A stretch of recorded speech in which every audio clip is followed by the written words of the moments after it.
সূরা কাউসার 11 বার পরে পানিতে ফু দিয়ে ঘরে ছিটিয়ে দিলে কি হয়, এই আমলটা যদি আপনি জানেন তাহলে আপনি কখনো এই আমলটা ছাড়বেন না।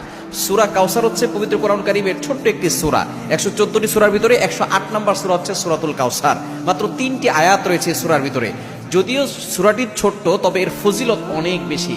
আপনি যদি সূরা কাউসার 11 বার পড়তে পারেন, কিভাবে আমল করবেন আমি বলে দিব, তবে কি কি উপকার পাবেন সেটা আমি বলে দিচ্ছি। নাম্বার 1, এক নম্বর হচ্ছে এই আমলটা করার মাধ্যমে আল্লাহ তাআলা আপনার ঘরের সকল অভাব দূর করে দিবেন। দ্বিতীয় নাম্বার হচ্ছে আল্লাহ পাক রব্বুল আলামিন আপনার ঘরের ভিতরে বরকত দান করবেন।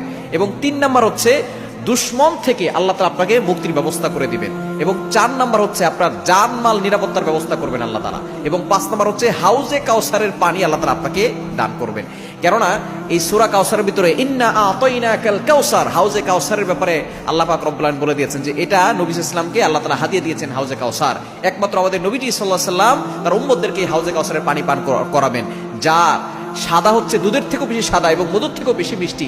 একবার যে পান করবে 500 বছর ধরে তার কোনো পানি তৃষ্ণা লাগবে না। এটা আপনি কিভাবে আমল করবেন, এই আমলটা হচ্ছে আপনি প্রথমে ওযু করে আপনি 3 বার দুরূদ শরীফ পড়বেন। এরপরে হচ্ছে আপনি সূরা কাউসার 11 বার পড়বেন। শেষে আবার 3 বার দুরূদ শরীফ পড়বেন, পরে আপনি পানিতে ফু দিয়ে ওই পানিটা খাবেন। দেখবেন আল্লাহ পাক রব্বুল আলামিন আপনাকে সুস্থ করবেন এবং ঘরের চারকোনা ছিটিয়ে দিবেন। ওই ঘরের ভিতরে অভাব থাকবে না, ঘরের ভিতরে অভাব দূর হয়ে যাবে, বরকত চলে আসবে এবং দুশমন কোনো ক্ষতি করতে পারবে না। কেননা এই সূরাটা এমন সময় নাজিল হয়েছিল, নবীজি সাল্লাল্লাহু আলাইহি সাল্লামকে যখন কাফেররা গালি দিয়েছিল, যখন তার সন্তান দুনিয়া থেকে বিদায় নিয়েছিল, তখন বলেছিল মুহাম্মদ হচ্ছে নির্বংশ। তখন আল্লাহ পাক রব্বুল আলামিন আয়াত নাজিল করেছেন যে ইন্না শানি আকা হুয়াল আবতার, যে তারাই হচ্ছে নির্বংশ যারা আমার নবীকে গালি দেয়। আমার নবীর যে আল্লাহ পাক রব্বুল আলামিন সম্মান দিয়েছেন, সুতরাং এই সূরা কাউসারে আমল করবেন, দেখবেন আপনি উপকার পাবেন ইনশাআল্লাহ।